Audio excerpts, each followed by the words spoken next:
শিক্ষার্থী বন্ধুরা, ভিডিও টিউটোরিয়ালের এই পর্বে তোমাদের স্বাগত জানাচ্ছি। আমরা আজকে জব এবং অ্যাডমিশনের কিছু এমসিকিউ প্রশ্ন নিয়ে আলোচনা করব।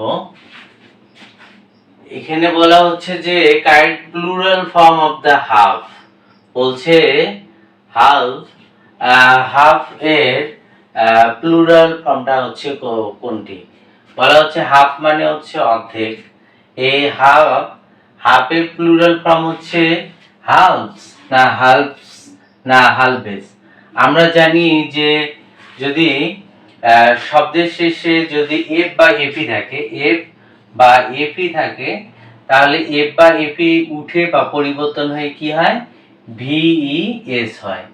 তাহলে এফ বাই এপি থাকলে আমাকে সিঙ্গুলার থেকে প্লুরাল করার জন্য এফ বাই এপি উঠে যে ভিইএস হবে। তাহলে এখানে হাফের এখানে এফ আছে, তার জন্য এফটা উঠে যে কি হবে? ভিইএস। তাহলে উত্তর হবে হাফ বেস। হাফ বেস মানে অর্ধাংশ গুলো। এখানে যেমন লিপ মানে পাতা, লিপস মানে পাতাগুলো, হাফ মানে হচ্ছে অর্ধেক, আর হাফস মানে অর্ধাংশ গুলো। কাপ মানে হচ্ছে বাসুর, কাবেস মানে বাসুরগুলো, নাইফ মানে ছুরি, নাইভেস মানে ছুরিগুলো, থিপ মানে চোর, থিভেস মানে হচ্ছে চোরগুলো। তারপরে বলা হচ্ছে যে আমরা জানি যে এগুলো পরীক্ষার মধ্যে খুবই গুরুত্বপূর্ণ প্রশ্ন। ইউএম এবং ওএন যদি থাকে, ইউএম এবং ওএন থাকে, তাহলে এটা উঠে দিয়ে আমাকে কি লিখতে হবে? এ লিখতে হবে। পরীক্ষার মধ্যে যেমন যদি আসছে হচ্ছে অ্যাজেন্ডাম, অ্যাজেন্ডাম এর প্লুরাল হচ্ছে অ্যাজেন্ডা। অ্যাজেন্ডাম মানে আলোচ্য সূচি বা আলোচ্য বিষয়। ক্রাইটেরিয়ন হচ্ছে কি হবে? ক্রাইটেরিয়া হবে। ওএন আছে, ওএনটা পরিবর্তনে কি হবে? এ হবে। তারপরে ইউএমটা কি হয়ে যাবে? এ হয়ে যাবে, সিঙ্গুলার থেকে প্লুরাল করার জন্য। মিডিয়াম মানে হচ্ছে মাধ্যম, এটার প্লুরাল হবে হচ্ছে মিডিয়া, এ হবে। ইউএমটা উঠে যে কি হবে? এ হবে।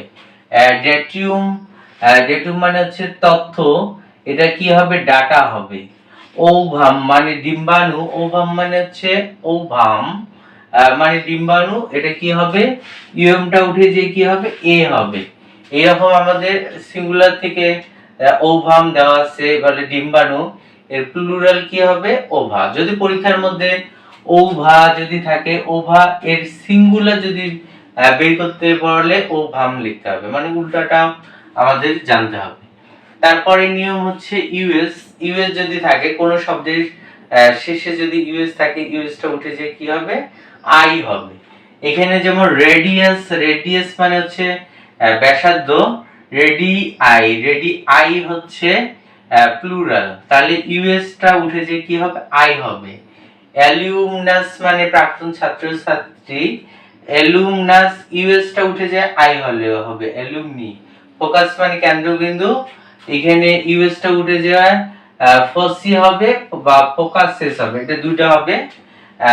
এটা হচ্ছে সিঙ্গুলার, এটা প্লুরাল হবে। সিলেবাস মানে পাঠ্যসূচি, আর এটার ইউএসটা উঠে যে কি হবে? সিলে বি হবে, ইউএসটা উঠে যে আই হবে, বা সিলেবাসেস হবে, ইএস যোগ হবে, এটা দুটো হয়। তারপরে নিয়মটা হচ্ছে আইএস থাকলে কি হবে? কোন শব্দের সাথে যদি আইএস থাকে, এর প্লুরাল করার জন্য আমাকে কি করতে হবে? ইএস করতে হবে। এবং থিসিস মানে গবেষণা করা, আইএস আছে কি হবে? থিসিসেস। ওসিস মানে হচ্ছে মরুদ্যান, আইএস আছে, ইএস হবে ওসিস। ক্রাইসিস মানে সংকট, ক্রাইসিসেস।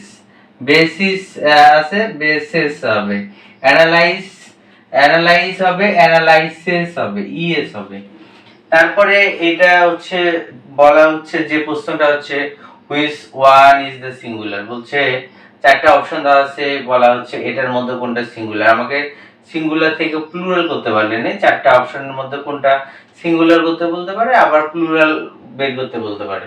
আমরা জানি যে আমরা এইগুলো হচ্ছে যেগুলো বাম পাশের গুলো, এগুলো হচ্ছে সিঙ্গুলারের চিহ্ন, আর পরের গুলো হচ্ছে ডান পাশের গুলো হচ্ছে প্লুরালের চিহ্ন। যেমন আই, তারপর এ ইএস তারপরে ভিএস এগুলো থাকলে বুঝতে হবে এটা হচ্ছে একটা প্লুরাল। তাহলে এখানে এ আছে আমাকে, তাহলে এটা হচ্ছে প্লুরাল, ডান পাশে আছে। তারপর আইএস আছে, আইএস আইএস এখানে আছে আইএস, তাহলে আইএস থাকলে সেটা হবে সিঙ্গুলার। তাহলে আমাকে বের করতে বলে সিঙ্গুলার, তারপরে তাহলে উত্তর হবে হাইপোথিসিস। তারপরে আমরা যদি দেখি বলে এখানে এ আছে, তাহলে এ থাকলে সেটা কি হবে প্লুরাল ডান পাশে। তারপরে ছেলে বি, আই থাকলে কি হবে, এই যে আই থাকলে সেটা হবে প্লুরাল। মানে বাম পাশের গুলো ইউএম ওএম এই শব্দগুলো হচ্ছে সিঙ্গুলার, এ যুক্ত শব্দগুলো হচ্ছে plural, US singular, I plural, is টা হচ্ছে সিঙ্গুলার, ইএস প্লুরাল। তাহলে আমরা এই চারটি অপশনের মধ্যে দেখলাম যে আইএস আছে, আইএস টা হচ্ছে এটা একটা সিঙ্গুলার, আইএস আইএস দেওয়া আছে, আইএস টা হচ্ছে সিঙ্গুলার, হাইপোথিসিস উত্তর হবে হচ্ছে হাইপোথিসিস। আইএস দেখে আমরা বুঝতে পারলাম এটা একটা সিঙ্গুলার। তাহলে আজ এ পর্যন্ত, দেখা হবে পরের টিউটোরিয়ালে।